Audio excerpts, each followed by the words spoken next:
बच्चों, जैसा कि पहले मैंने बताया इस वीडियो से पहले कि हम लोग आने वाले टॉपिक जो हमारे हैं, आने वाला जो पार्ट हमारा है वीडियो का 9th पार्ट, उसमें हम पढ़ेंगे दक्षिणी मेसोपोटामिया में शहरीकरण, मंदिर और राजा। तो ये जो टॉपिक हम पढ़ने जा रहे हैं, इसको हमें इस टॉपिक के माध्यम से वहाँ की सामाजिक व्यवस्था, फसलों को कंप्लीटली तैयार कर लेना। जैसे फसल तैयार होती है तो उसकी मड़ाई का काम होता है, अगर गेहूं तैयार होता है तो उसके पेड़ जो होता है, पौधा जो होता है, उससे गेहूं निकालने का जो काम होता है, धान तैयार होता है तो उससे धान निकालने का काम होता है। तो ये सारा जो काम होता था वो किसी मंदिर के प्रांगण में ही होता था। तो इन सभी चीजों को हम लोग यहाँ पढ़ने वाले हैं, देख रहे हैं। तो आइए शुरू करते हैं अपना टॉपिक, दक्षिणी मेसोपोटामिया का शहरीकरण, मंदिर और राजा। दक्षिणी मेसोपोटामिया का शहरीकरण, मंदिर और राजा। ठीक, ये हमारा टॉपिक है जिसे हम लोग पढ़ने वाले हैं। तो 5000 ईसा पूर्व से ही दक्षिणी मेसोपोटामिया में, 5000 ईसा पूर्व से ही दक्षिणी मेसोपोटामिया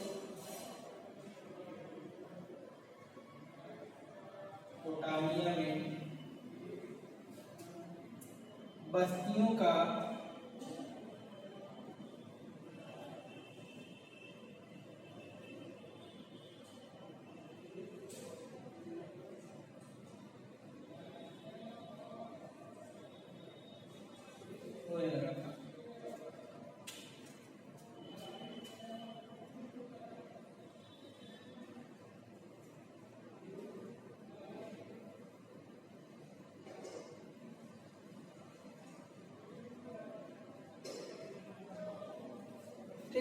अब देखिए, दक्षिण मेसोपोटामिया का शहरीकरण, मंदिर और राजा। हम इस टॉपिक के अंतर्गत क्या पढ़ेंगे?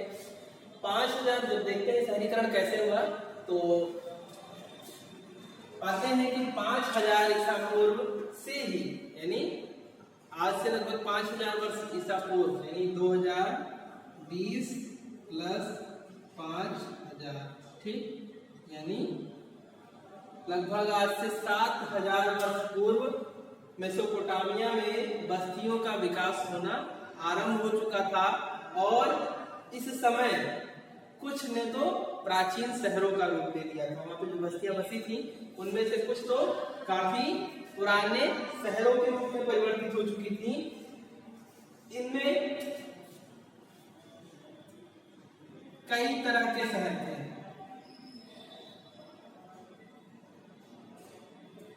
कई तरह के शहर थे। अब शहर कैसे थे, कई तरह के, इसको देखते हैं। मुख्यतः 2 तरह के हम देखेंगे यहाँ पर।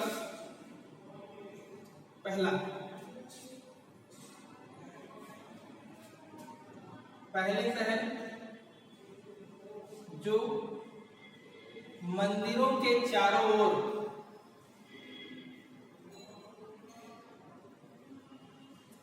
बसे थे। पहले वे शहर जो मंदिर के चारों ओर बसते थे, और दूसरे व्यापार के केंद्र के रूप में विकसित हुए। दूसरे व्यापार के केंद्र के रूप में विकसित हुए। ठीक, हम देखते हैं कि मेसोपोटामिया जो है, वहां का जो शहरीकरण है, ये आरंभ होता है आज से लगभग 5000 वर्ष ईसा पूर्व, यानी लगभग 7000 सालों पहले शुरू हो जाता है।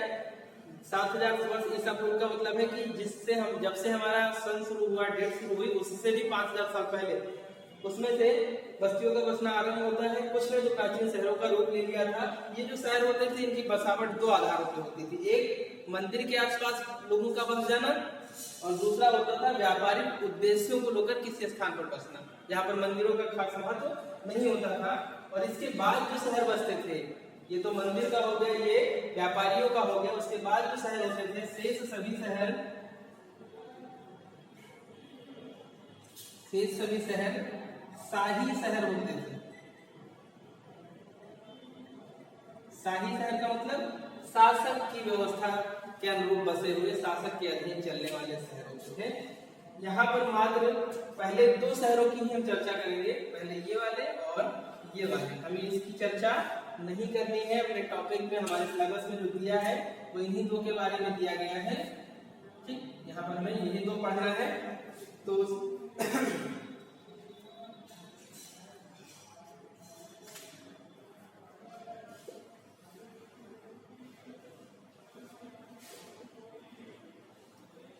दो तरह के शहरों में हमको पढ़ना है, मंदिर के आसपास बसे शहर और दूसरा व्यापारिक उद्देश्यों से बसे शहर। तो यहाँ पर देखेंगे कि क्षेत्र से बाहर, क्षेत्र में बाहर से आकर बसे, जो क्षेत्र था, कोई क्षेत्र है मेसोपोटामिया का, वहां पर बाहर से आकर बसने वाले लोगों ने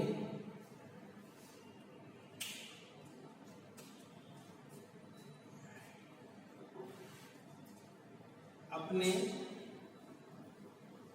आस-पास के क्षेत्र में, ये बाहर से आने वाले जिनके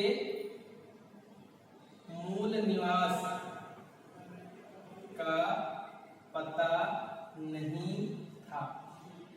देखिए यहाँ पर कुछ लोग ऐसे हैं जो इन शहरों में आकर बाहर से बस रहे हैं, जिनके मूल निवास का पता नहीं चला कि ये कहां से आए थे। इन्होंने अपने आसपास के क्षेत्र में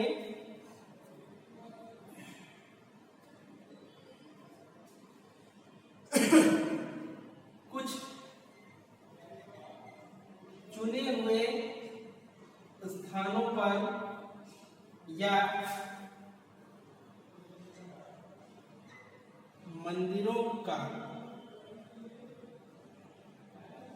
पुनर्निर्माण आरंभ किया। देखिए मैं सिंपल सा है, बहुत ज्यादा डिफिकल्ट नहीं, थोड़ा सा समझना है कि ये मेसोपोटामिया के कुछ ऐसे शहर हैं जहाँ पर लोग बाहर से आकर बसे हैं, और बसने के बाद उन्होंने क्या किया कि अपने आसपास कुछ स्थानों को चुना या फिर मंदिरों को चुना, जिनका पुनः जीर्णोद्धार कराना शुरू कर दिया, उस पर निर्माण कार्य आरंभ किया। और इस निर्माण कार्य के आरंभ के बाद जो हम देखते हैं तो सबसे पहला शहर जो हमें मिलता है, सबसे पहला ज्ञात मंदिर, सॉरी शहर नहीं है, पहला ज्ञात मंदिर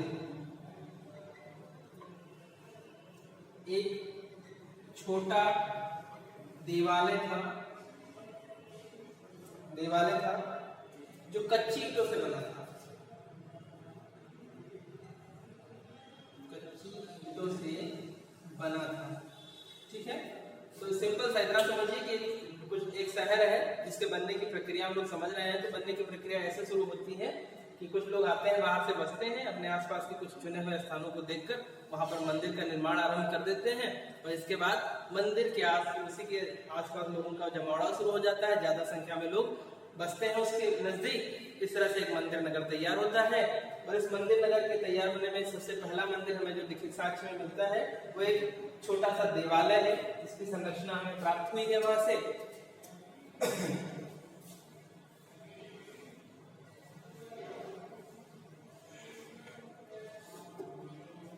अब हम लोग शुरू करते हैं, जो कच्ची ईंटों से बना हुआ देवालय था, उसके बाद हमारा आता है कि मेसोपोटामिया में इसकी स्थिति क्या थी।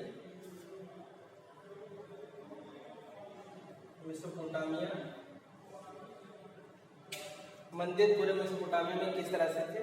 तो मंदिर विभिन्न प्रकार, अभी तो उन्होंने देखा कि कुछ लोग आके बस गए, मंदिर नगर बसा लिया, व्यापारी नगर बसा लिया, लेकिन अब हम पूरे ओवरऑल मेसोपोटामिया में देखने जा रहे हैं मंदिरों के बारे में कि कैसे मंदिरों की संरचना थी। तो मेसोपोटामिया में मंदिर विभिन्न प्रकार के देवी देवताओं के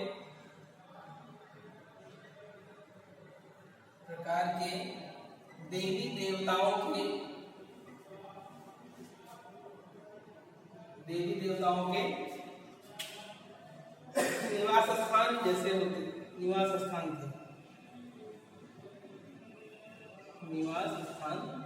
ठीक, सिंपल सा है, आज भी यही होता है कि जो मंदिर होते हैं वो देवी देवताओं के निवास स्थान होते हैं।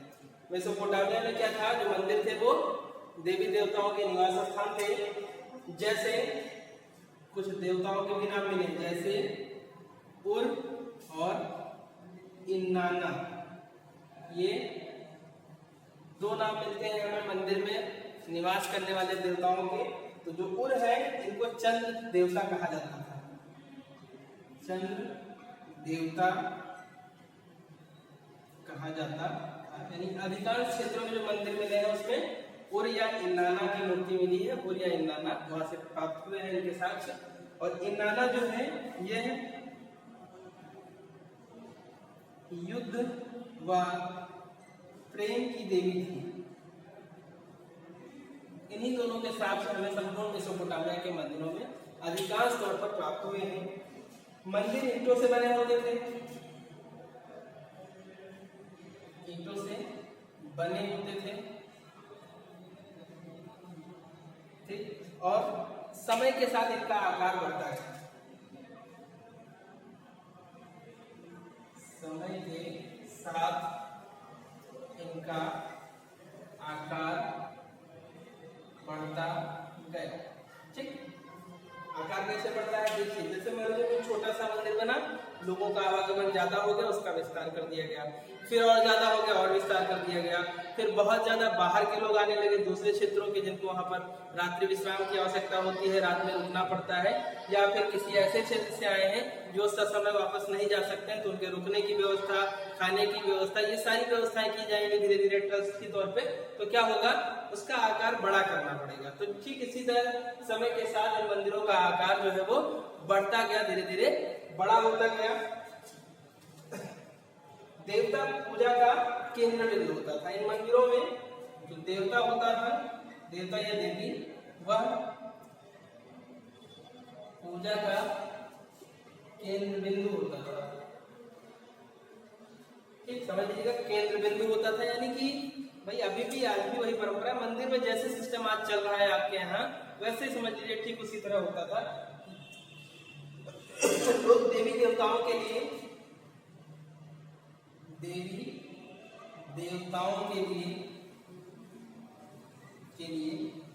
लोग जैसे आज लेके जाते हैं खाने पीने की चीजें, वैसे उस समय भी लेके जाते थे, अन्न, दही, मछली आदि लाते थे, अन्न, दही, मछली एक्सेट्रा लाते थे, ठीक।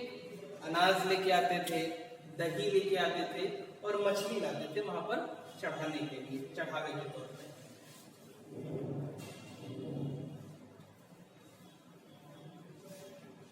ये हम लोग वहां की मंदिर की संरचना देख रहे हैं।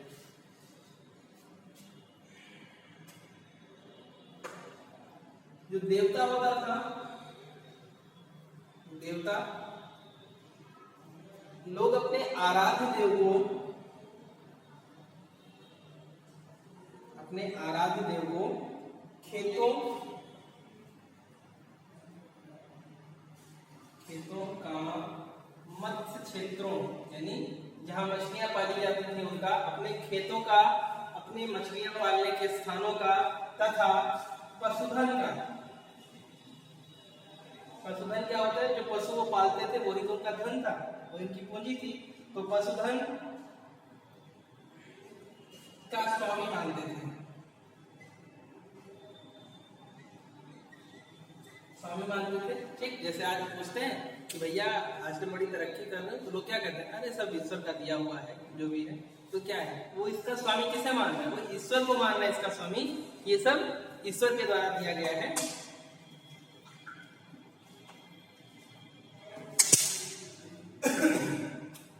ठीक है बच्चों, तो ये तो हो गई मंदिर की संरचना, मंदिर की बात, और वहां के आराध्य देव को संतुष्ट करने की बात। लोग अपने तरीके से उनको संतुष्ट करते थे। और अब वहां की जो जमीन थी, जो भूमि थी, उस पर आएंगे, क्योंकि हम देख रहे हैं, बार बार एक ही चीज समझ रहे हैं कि कृषि थी, तो कैसे कृषि व्यवस्था चलती थी, उसके लिए वहां की जमीन जो है वो देखना एक बार आवश्यक हो जाता है। तो देखते हैं जमीन में प्राकृतिक उपजाऊपन होने के बावजूद बावजूद कृषि कई बार संकटों में पड़ जाती थी। कृषि कई बार संकटों में पड़ जाती थी। ठीक, कृषि कभी कभी क्या होता था कि संकटग्रस्त हो जाती थी उपजाऊपन होने के बावजूद। मिट्टी बहुत उपजाऊ है लेकिन दूसरी समस्याएं आ जाती थी। वो कौन सी समस्याएं थी? फरात नदी की धाराएं, फरात नदी की धाराएं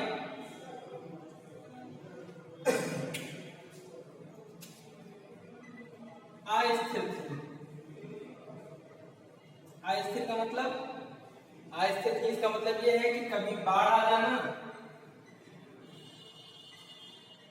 जाना और कभी सूखा पड़ जाना। ये इस नदी की धाराओं के साथ लगा रहता था। तो जब बाढ़ आ गई तब भी फसल नष्ट, सूखा हो गया तब भी फसल नष्ट। यानी मीडियम, मध्यम जब तक रहेगी तभी तक आपका लाभ है। बढ़ गया तो नुकसान, घट गया तो नुकसान। तो इसमें यही होता था। कभी कभी ऊपर के क्षेत्रों में बसे लोग,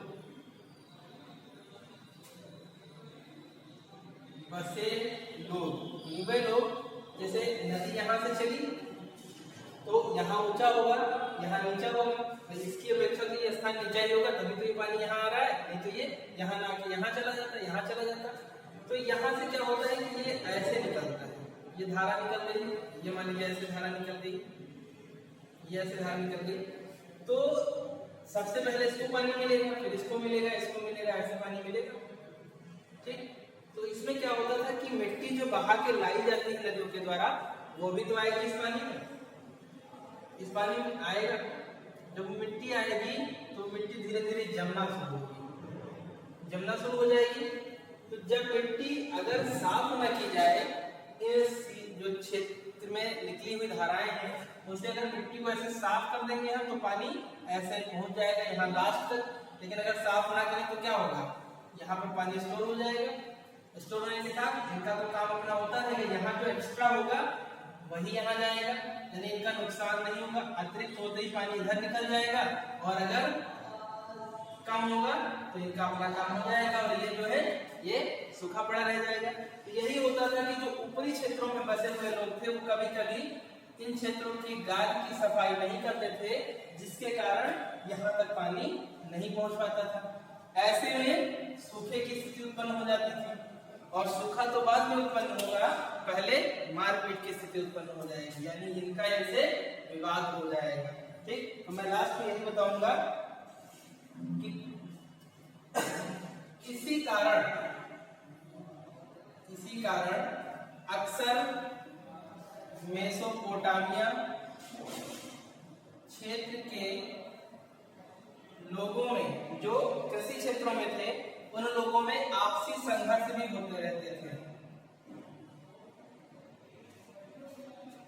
ठीक, पानी के लिए बार बार संघर्ष होते रहते थे इन क्षेत्रों में रहने वाले लोगों के बीच। ये थी यहाँ की उपजाऊ जमीन का संकट में पड़ने का कारण। यहाँ की जो उपजाऊ जमीन है वो जल व्यवस्था सुचारू रूप से न चल पाने के कारण ही संकट में पड़ती थी, और उसका कारण होता था इनमें अस्थिरता का होना। कभी कभी लोगों से संघर्ष की स्थिति उत्पन्न हो जाती थी। तो इस तरह से आपका ये वीडियो का पार्ट 9 कंप्लीट होता है, और हम लोग 10th पार्ट में इसके आगे पढ़ेंगे। और उम्मीद है आप लोगों को समझ में आ रहा होगा। जो भी दिक्कतें होंगी, जो क्वेरीज होंगी, वो आप पूछते रहिएगा, क्योंकि ये एक पक्षीय वार्ता है। यहाँ पर यह समझ पाना थोड़ा सा मुश्किल हो जाता है कि मैं क्या बताऊं आपको और क्या छोड़ूं। सामने आप बैठे होते हैं तब आपका तरीका दूसरा होता है, आप तुरंत क्वेरीज लाते हैं और उसको यहाँ पर सॉल्व कर दिया जाता है। ये डिस्टेंस लर्निंग में थोड़ी सी प्रॉब्लम आती है, कनेक्टिविटी थोड़ी सी कम होती है, और लापरवाही नहीं करना है। आपको जहाँ पे दिक्कत होती है आप कमेंट सेक्शन में पूछ लीजिए, मैं वहाँ रिप्लाई दे दूंगा, या फिर आप पर्सनली जानते हैं तो पर्सनली पूछ लीजिए, कोई आपत्ति नहीं है। 24/7 मैं अवेलेबल हूँ। बस इतना ध्यान रखना है कि आप अपने आप को तैयार कीजिए। यहाँ पर जो भी समझ में आता है कितना आवश्यक है आपको बता देना चाहिए, वो मैं बता दे रहा हूँ। जो चीजें कम रह जाती हैं आप एक्स्ट्रा पढ़ेंगे बुक्स में, वो चीजें आप हमसे पूछ लीजिए। समझ में नहीं आती तो मैं बता दूंगा। ठीक है, थैंक यू, नेक्स्ट टाइम मिलेंगे।